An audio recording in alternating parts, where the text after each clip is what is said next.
आप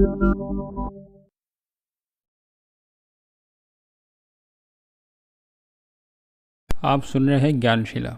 कई लोगों के मेल्स आए थे जिसमें उन्होंने बताया था कि नाम जप पे तो इतनी चर्चाएं हो चुकी हैं, लेकिन उसमें जो विक्षेप आ रहे हैं या जो हमारी साधना चल रही है उस संबंध में हमें संदेह है। तो आज उस संदेह पर ही चर्चा करना है और साधना इस संबंध में भी चर्चा रहेगी। ये प्रवचन परम पूज्य स्वामी श्री राम सुखदास जी का है, जो आपको नेट पर भी मिल जाएगा।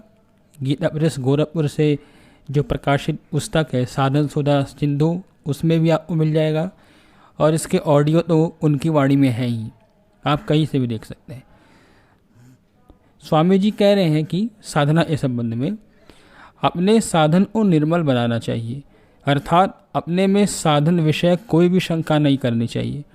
यानी जो साधक साधना कर रहा है उसको पहली बात तो अपने साधना में दृढ़ निष्ठा होनी चाहिए, तभी कुछ लाभ होना संभव है।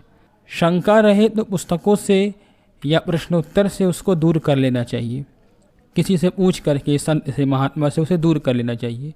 संसार सत्य है, ऐसा अगर अपने को अनुभव होता है तो इसी बात पर डटे रहो। इसमें कोई संदेह हो तो उसको दूर करते रहो, उस पर विचार करते रहो, शंकाओं को मत रखो। अपने में शंका रखना गलती है। अगर आत्मा की, ब्रह्म की सत्ता मानते हो तो उसी पर डटे रहो, ईश्वर की सत्ता मानते हो तो उसी पर डटे रहो, उसमें शंका मत करो। यह बात मेरे को बहुत बढ़िया लगती है। स्वामी जी कह रहे हैं ये बात मेरे को बहुत बढ़िया लगती है, इसीलिए आपको कहता हूँ, यानी आप लोगों को कह रहे हैं। जो हम साधन करते हैं वह इस तरह से करें कि अपने हृदय को साफ कर दे। यानी जो साधना हो रही है वो ऐसा करे कि वो हृदय मन को साफ करता रहे। आपको जो बात पसंद हो वही पूछो, मैं उसी में सारी बातें बताऊंगा। स्वामी जी कह रहे हैं जो पूछना पूछो, मैं उसी में सारी बातों को बताऊंगा।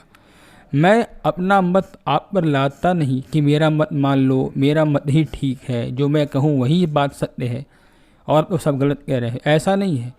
आपकी जो मान्यता हो उसी को मैं पुष्ट कर दूंगा। यानी जो किसी की मान्यता है जिस चीज़ में, जिस साधना में, जिस देवी देवता में, स्वामी जी कह रहे हैं कि मैं उन्हीं बातों को पुष्ट कर दूंगा। यानी और उन्हीं में आपको आस्थावान, और आपकी जो आस्था जिस चीज़ में है उसी आस्था को हम और मजबूत बना देंगे। उसी में बढ़िया बात बता दूंगा, उसके अनुसार ही आप चलो तो सिद्धि हो जाएगी। जैसे कोई संसार को सत्य मानता है, संसार बहता है पर मिटता नहीं।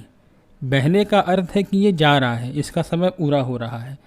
जैसे किसी मेज पर, किसी टेबल पर कोई शीशे का ग्लास रखा हो, आप एक बार उस ग्लास को देखो, उसके बाद से आप 3-4 सेकंड के लिए कहीं और देख करके फिर उसी ग्लास को देखो, तो दिखेगा तो वो वैसा ही, लेकिन 3-4 सेकंड की जो उसकी आयु थी वो बीत गई, यानी कि वो समाप्त हो गई। यानी कि वो उतना समय जो था वो उसका बह गया। आम घरों में भी आपके सुनने वाले जो सत्संग है, सत्संगी लोग हैं, उनके भी घरों में ऐसी बातें होती होंगी कि तमाम चीज़ें गायब हो जाती हैं या टूट जाती हैं, या कोई पुरानी गाड़ी है उसके जगह पर हमने नई गाड़ी खरीद लिया, उसे बेच दिया, या उसे कहीं घर के कोने में रख दिया। तो इस प्रकार से जो चीज़ें हमें दिख रही है, कोई पेन है, पुस्तक है, या कोई भी फ़ोन है, वो दिख तो रहा है रोज़ की तरह एक सा, लेकिन वो धीरे धीरे अपना समय पूरा कर रहा है। और एक बिंदु पर ऐसा भी आएगा कि जब वो समय उसे ले बीतेगा, वो समय उसे नष्ट कर देगा। इसी का मतलब है बहना, स्वामी जी का। आगे कह रहे हैं स्वामी जी, संसार जन्मता मरता रहता है पर है नित्य। ऐसी जिसकी मान्यता हो उसको चाहिए कि विवेक विरोधी कोई काम न करे। संसार को सच्चा तो माने पर झूठ कपट बेईमानी करे यह ठीक नहीं है। कारण कि आपके साथ कोई झूठ कपट बेईमानी करे तो आपको अच्छा नहीं लगता है। आपको कोई ठगे तो बहुत बुरा लगता है, आपकी कोई चीज़ चुरा ले तो बहुत बुरा लगता है। अतः ऐसा आप ना करें।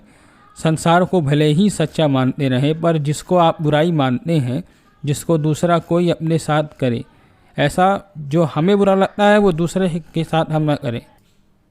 तो स्वामी जी यहाँ पर कह रहे हैं कि जो दूसरों के साथ, जो दूसरे हमारे साथ करते हैं, वो व्यवहार यदि हमें ख़राब लगे तो हम उन व्यवहारों को तुरंत त्याग दें। हम भी वो व्यवहार दूसरों के साथ न करें तो सिद्धि हो जाएगी। यहाँ पर एक सत्संगी उनसे पूछ रहा है कि अपने में जो बुराई है वह क्या अभ्यास करने से छूट जाएगी?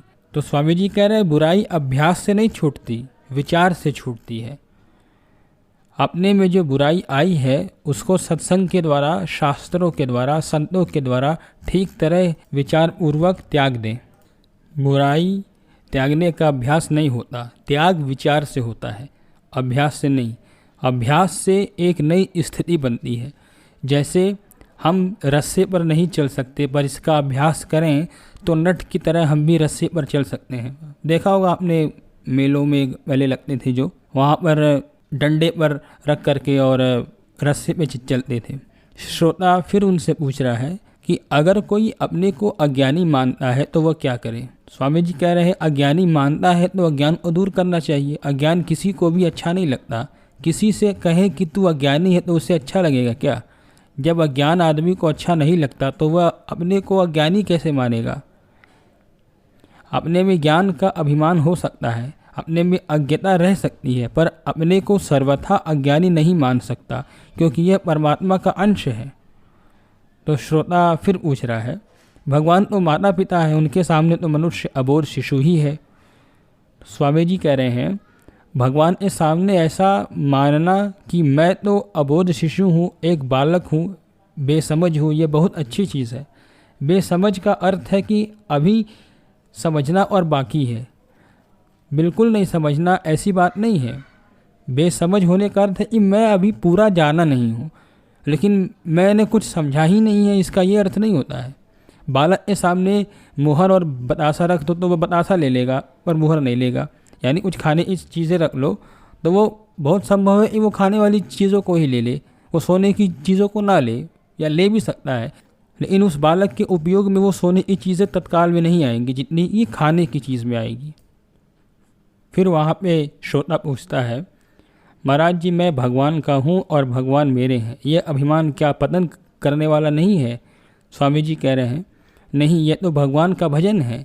भगवान में ही अपनापन दिखना चाहिए, दूसरे में अपनापन नहीं दिखता। एक भगवान ही मेरे हैं और कोई मेरा नहीं। ये शरीर, इंद्रियां, मन, बुद्धि आदि कोई मेरे नहीं है। आज मन में ये आई कि किसी बात को आप मानो, किसी साधन में चलो, उसमें संदेह रहित होकर सुलझ करके चलो तो जरूर लाभ होगा। परंतु अपने में अज्ञान है और साथ में संशय रखता है तो उसका पतन हो जाएगा। सर्वथा जानकार तो केवल परमात्मा ही हैं, जो तत्वज्ञ है, जीवन मुक्त है। वह तत्व के विषय में तो जानकार हैं, पर बहुत से विषयों में अनजान हैं। जो वास्तव में तत्व को जानने वाले हैं उनमें जानने का अभिमान नहीं होता। अगर अभिमान होता तो तत्व को जाना ही नहीं जाता। वो अभिमान तो किसी व्यक्तित्व को लेकर, किसी विशेषता को लेकर ही होता है। स्थूल शरीर की स्थूल जगत के साथ एकता है, सूक्ष्म शरीर की सूक्ष्म जगत के साथ एकता है, कारण शरीर की कारण जगत के साथ एकता है, आत्मा की आत्मा के साथ एकता है। अतः एक देश में वह विशेषता कैसे मानेगा? अगर मानेगा तो वह अज्ञानी हुआ।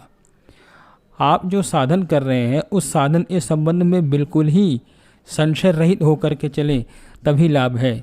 यानी जो शास्त्रों में बातें आई हैं, जो शास्त्रों में संतों ने कही हैं, वो बातें बहुत ही महत्व की हैं और वो उन बातों को कोई संत केवल अपनी विद्वत्ता के बल पे नहीं लिखा है, वह अनुभव के बल पे लिखी गई है। मैं जब कल्याण पत्रिका को पढ़ता था जिसमें जयदयाल गोविंदिका के लेख छपते थे, तो मुझे वो लेख पढ़ कर के ये अनुभव होता था मन में कि ये लेख तो विद्वत्ता के जोर से नहीं लिखा गया है, ये लेख तो लिखा गया है अनुभव के आधार पे। विद्वत्ता के केवल आधार पे लिखने से काम नहीं चलता है। साधु संतों की जो बातें हैं वह अनुभव के तौर पे आती है। उन्होंने खुद उन चीज़ों को पढ़ा है और उसे अपने जीवन में उतार करके देखा है, उसका निधिध्यासन किया है, तब वो बातें समाज में उन्होंने कही हैं। यूं ही ढपोर संघ की कल्पनाएं मात्र नहीं है। संपूर्ण